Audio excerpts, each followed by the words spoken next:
কোন পশু? 6 ধরনের পশু কুরবানি দেয়া যায়। কয় ধরনের পশু? 6 ধরনের পশু কুরবানি দেয়া যায়। ছাগল, ভেড়া, দুম্বা। কয় প্রকার হলো?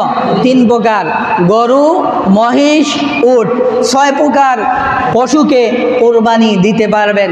হরিণ, জংলি গরু এগুলা কুরবানি দিলে হবে না। বকরি, বেড়া, দুম্বা একজনের পক্ষ থেকে একটা। একজনের পক্ষ থেকে কয়টা? একটা কুরবানি দিবেন। এর মধ্যে পুরুষ মহিলা আছে, পাঠাপাঠি আছে, যে কোনোটা দিলেই হবে, তবে খাসি কুরবানি দেওয়াটা উত্তম।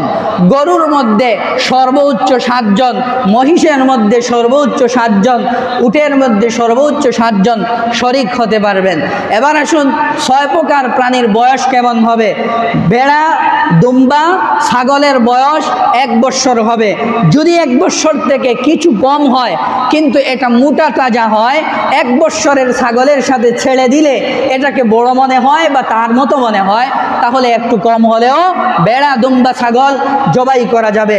গরু, মহিষ 2 বৎসর হবে, 1 দিন কম হলে হবে না। 1 দিন কম হলে কুরবানি হবে না। আর উটের বয়স 5 বৎসর হতে হবে, 5 বৎসর থেকে কম হলে কুরবানি হবে না। এবার গরু আর মহিষ বেশিরভাগ কুরবানি হয়, সব থেকে বেশি গরু হয়। গরুতে মানুষ শরিক হয়, 7 জন শরিক হবেন। শরিকানা নির্ধারণের ব্যাপারে খুব কঠোর অবস্থানে যেতে হবে।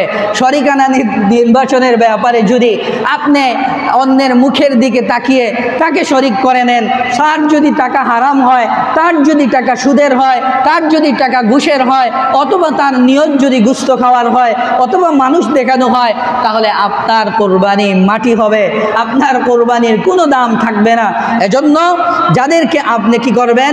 শরিক বানাবেন, এরা মুত্তাকি, পরহেজগার, অথবা অন্তত ভালো মানুষ, অথবা যার টাকা হালাল আছে তাকে শরিক করে কোরবানি করার চেষ্টা করবেন।